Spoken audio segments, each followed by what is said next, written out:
Tonight, 90 Day Nation, we're crossing continents, breaking hearts, and stirring up more drama than a tell-all finale.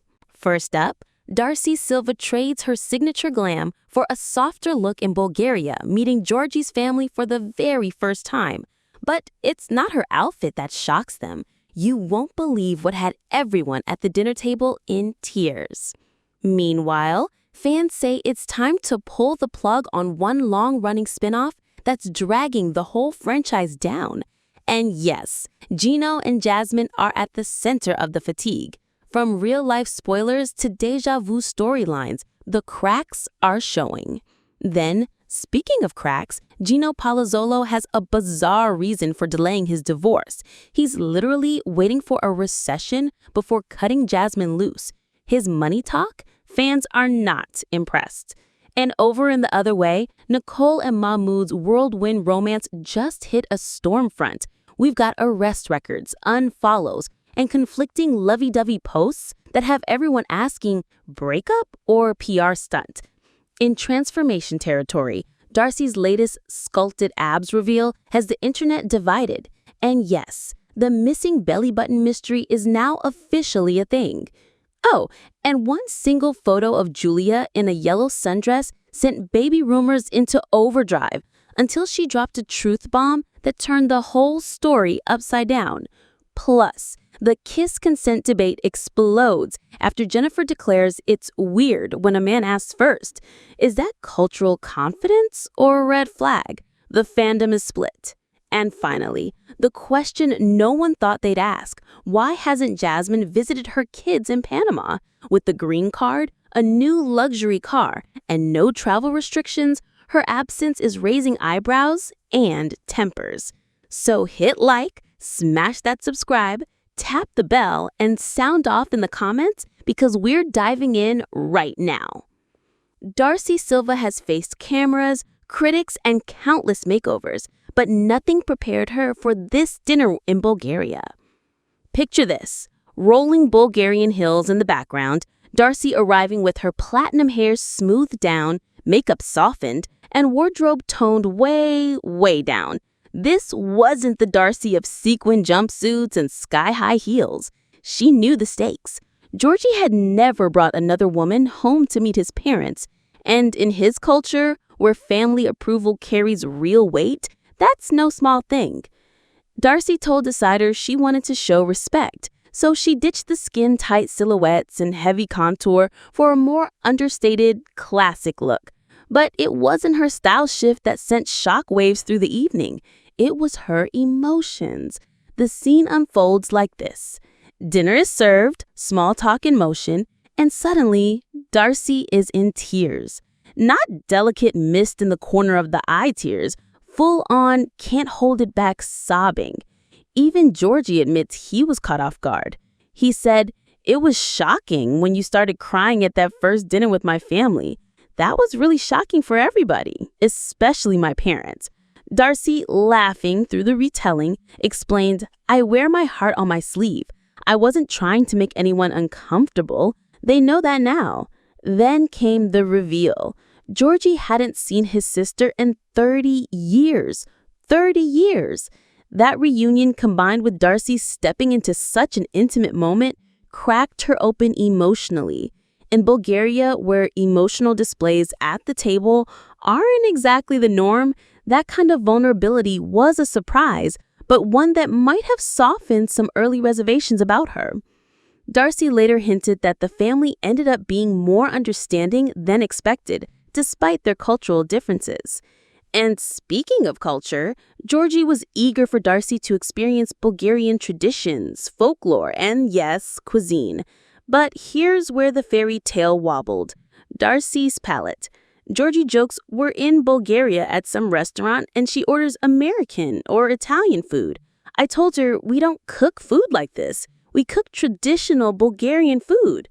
Darcey insists she loves Bulgarian flavors, but admits some dishes require an acquired taste. Through it all, the couple framed the trip as healing and revealing. Darcey said filming these moments is like therapy for her. She said, "I like sharing my story because hopefully I can help someone else." Watching our relationship on the show can hurt, but it's helped us see where we need to change patterns or behaviors. From an emotional dinner that rewrote first impressions to navigating cultural quirks with humor, the Bulgarian trip wasn't just a travel storyline. It was a deeper layer in a couple that's been defined by highs, lows, and everything in between. And just when you think the 90-day drama's simmering down, think again, because off-screen chaos might be killing one of the franchise's most famous spin-offs. Wait until you hear which show's on the chopping block and why viewers are ready to walk away. For years, Happily Ever After was the crown jewel of the 90-day universe, a chance to catch up with the couples we love or love to hate.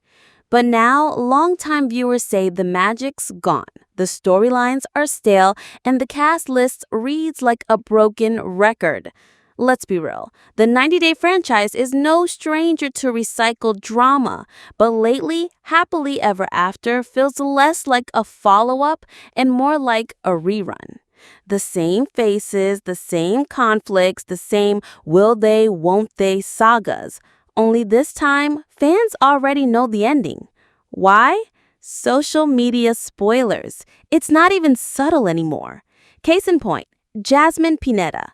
On the current season, she's not even pregnant yet. But back in April 2025, she posted that she'd had baby Matilda with Matt Brennis Duranu. And if that wasn't enough, she casually dropped that Gino had already moved on to dating someone named Natalie. Cue Instagram receipts, and suddenly the entire love triangle playing out on TV feels pointless. Then there's the Gino gossip spiral. Jasmine says Gino dated 2 Brazilian women after Natalie and even had a short-lived fling with Kelly Wagner, which, of course, ended in accusations of body shaming and DMs to other women. Yet here we are on Happily Ever After, watching a jealous Jasmine throw drinks over Gino's relationship with Natalie, a relationship fans already know went nowhere. It's not just them. Elizabeth and Andre's We're Moving to Moldova storyline had fans rolling their eyes before it even began. By episode 4, they're there. Andre throws a big party, Elizabeth complains about bathroom sharing, and viewers know they're still living in Florida in a 3,670 square foot home they built back in 2022. Fans are noticing the pattern. Big move teases, relationship cliffhangers, dramatic fights, all while Instagram, TikTok, and Reddit already have the post-season receipts. The stakes disappear when you know the outcome before the drama even airs. Meanwhile, the other way is getting the love that Happily Ever After used to enjoy. It's fresh, it's unpredictable.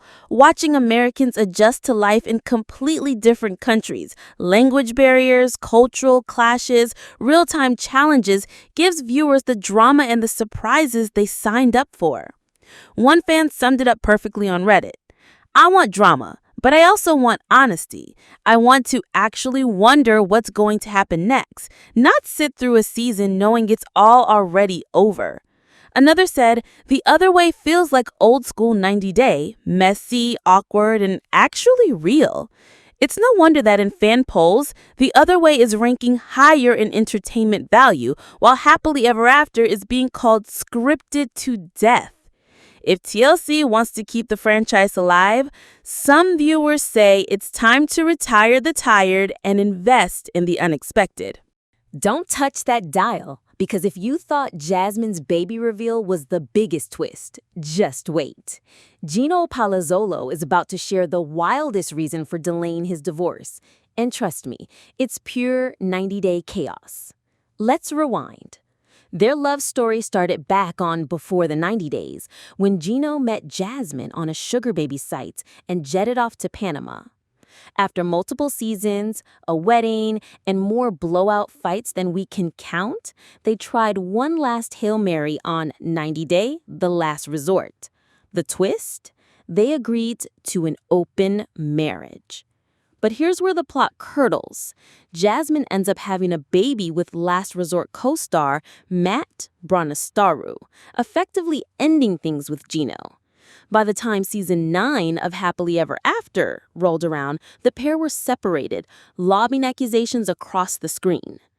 Then came Gino's bombshell in a recent episode.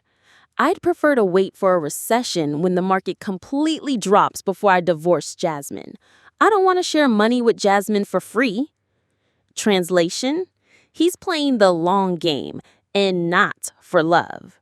Gino's essentially saying he wants Jasmine to get less in a divorce settlement by timing it with an economic downturn. It's the kind of eyebrow-raising strategy you expect from a financial thriller, not a reality TV breakup.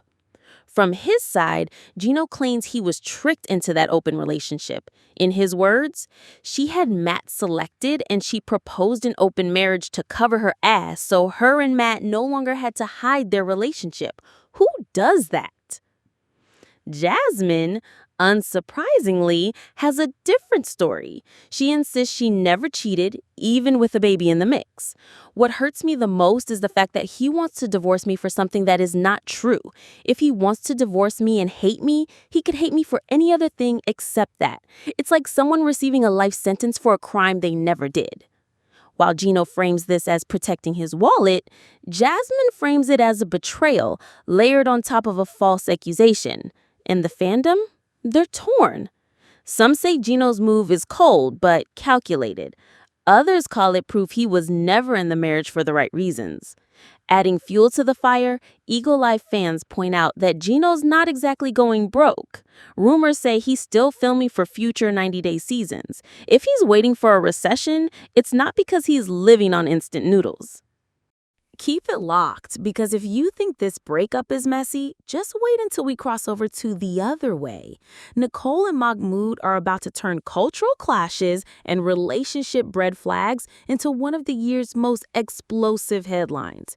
The Other Way fans have watched Nicole and Mahmoud's romance swing from whirlwind passion to cultural collision. But 2025 brought the ultimate shock. An arrest, explosive allegations, and just enough lovey-dovey posts to keep everyone guessing.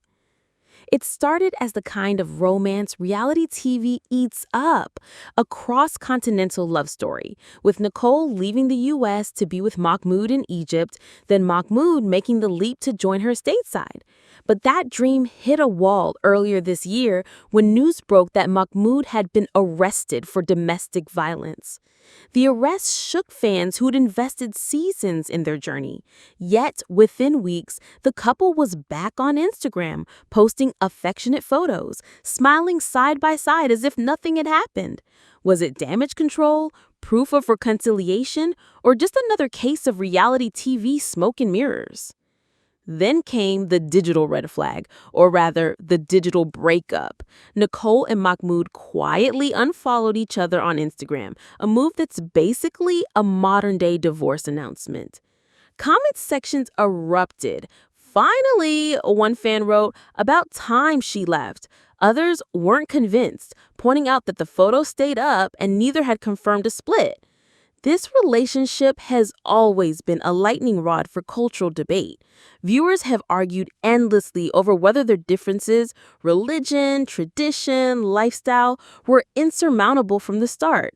Some fans blame Nicole, accusing her of never fully respecting Mahmoud's Muslim faith.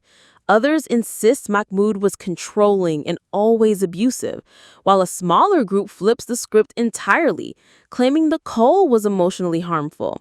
One viral Reddit thread put it bluntly: they were doomed the second they tried to change each other, instead of accepting each other. Another went further, alleging ulterior motives: Mahmoud chasing a green card, Nicole chasing more screen time. Stick around, because if you thought Nicole and Mmood were unpredictable, Darcey Silva's latest transformation photos might be the most jaw-dropping reveal of the season. From missing belly buttons to abs that have everyone talking, we're diving into the cosmetic controversy next. From the moment Darcey and her twin sister Stacey stepped into the TLC spotlight, they've been synonymous with high glam, high drama, and high-maintenance beauty routines. Over the years, fans have watched them swap hairstyles, upgrade wardrobes, and go under the knife more times than they can count. But this latest transformation? It might be her most polarizing yet. The new pics show Darcey in a sleek, body-hugging outfit, her stomach flat and sculpted, waist nipped in, platinum hair cascading like a magazine cover. In theory, it's a glow-up moment. In practice, the reaction was complicated.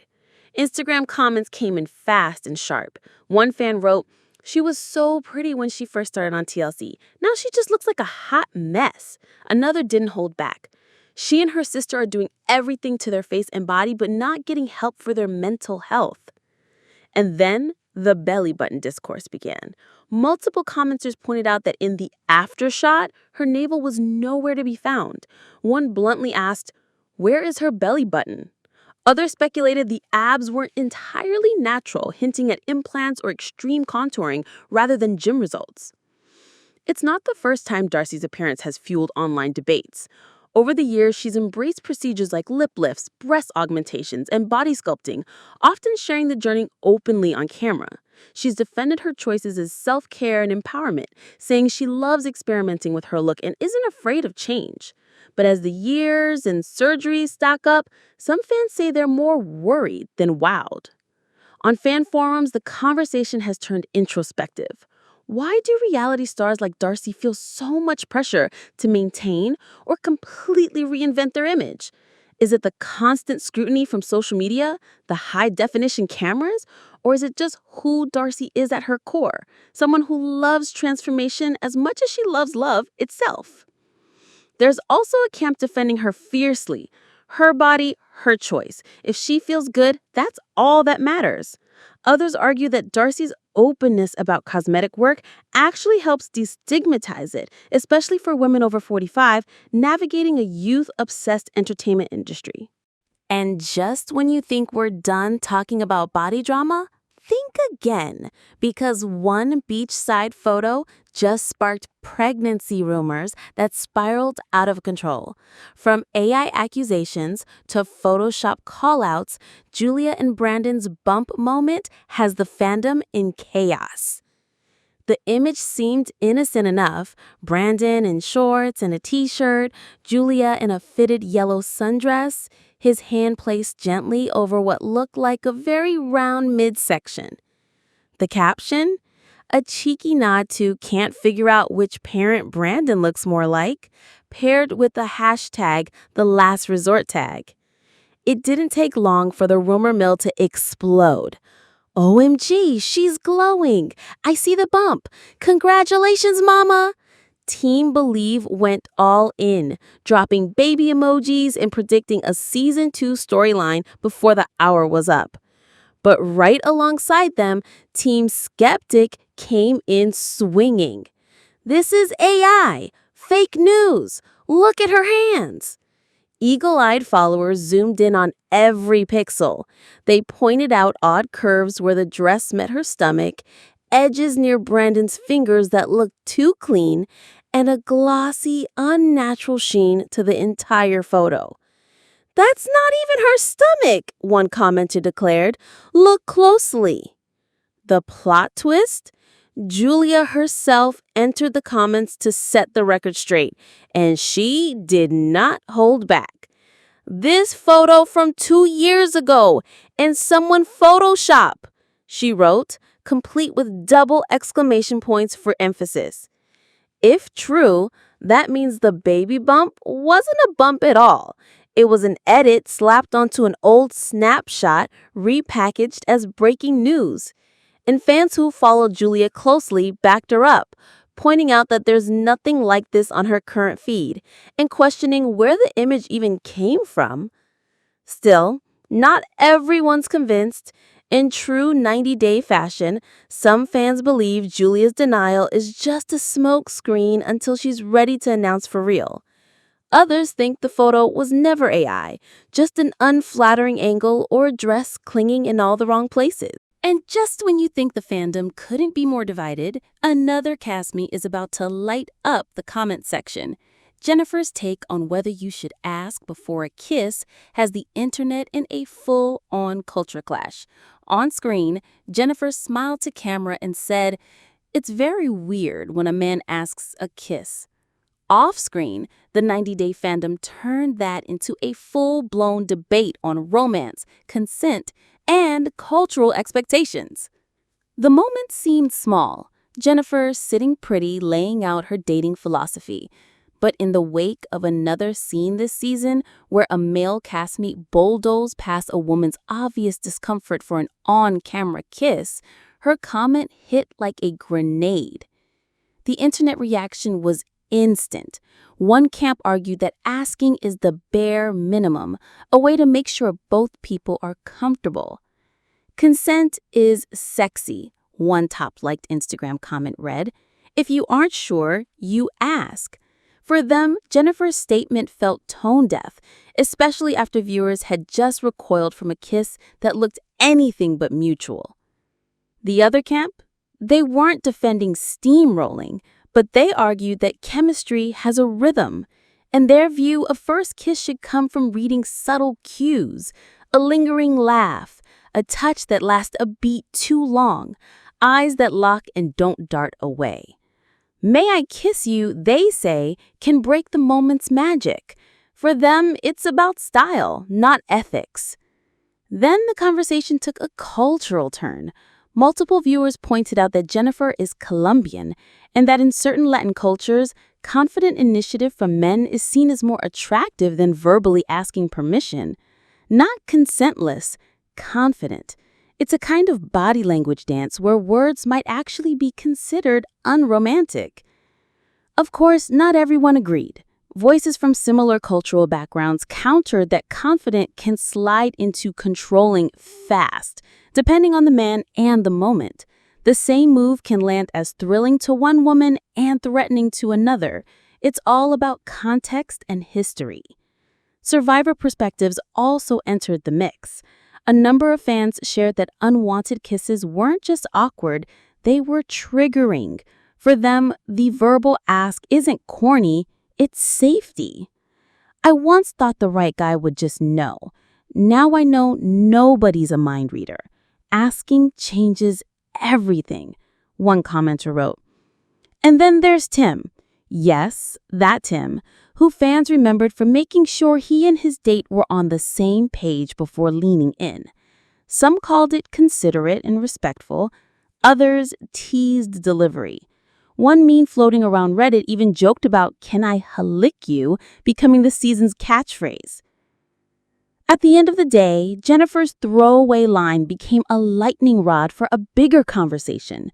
How much of romance is about instinct and how much is about communication? And in a franchise built on cultural clashes, is there even a universal answer? Don't touch that dial, because if you thought a kiss could start a war, wait until you hear the accusations flying at Jasmine over why she hasn't visited her kids in Panama. The outrage is real and the theories are even wilder. She's got the green card, the cash, and the car, so why hasn't Jasmine been on a plane to see her kids in Panama? For a woman who once made her role as a devoted mom part of her 90-Day Fiancé storyline, Jasmine Pineda's absence from her children's lives is sparking outrage and some seriously ugly theories. It's been over a year since Jasmine secured her green card, giving her unrestricted travel in and out of the U.S. In that time, she's racked up plenty of flashy Instagram posts. Think a brand new Audi, designer outfits, endless selfies with her new baby and partner Matt Branastar, but not one public trip to Panama to see her two sons. Fans have noticed and they're not letting it slide. That's right, Jasmine even relocated her dog, Coco, to the U.S. before making any visible move to reunite with her boys. The optics are brutal. Many viewers say she's replaced her older children with a do-over baby in America, prioritizing her new life, her relationship, and her influencer hustle over motherhood.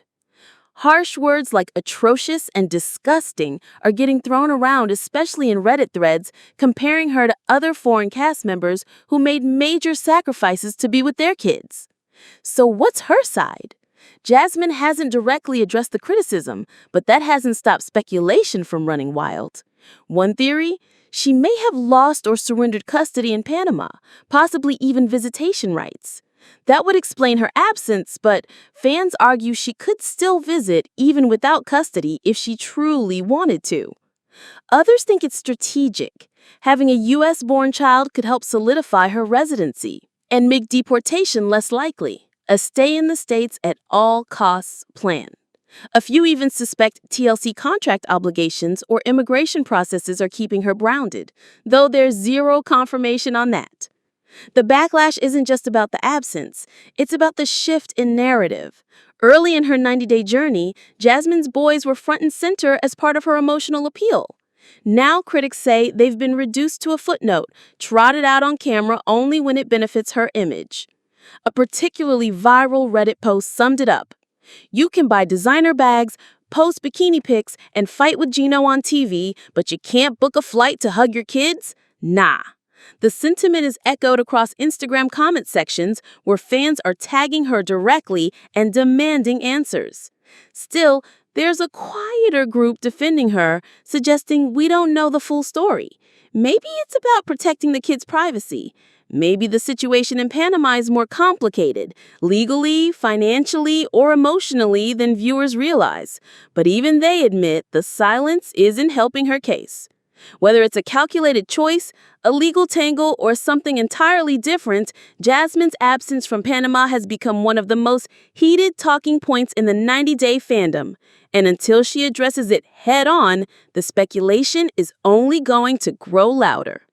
If you love the tea, make sure to like, subscribe, hit that bell so you never miss a drop, and let us know in the comments whose drama had you yelling at the screen. Follow us on socials for even spicier updates. This is Paper Highlighter, and until next time, keep sipping, keep scrolling, and stay fabulous, fam.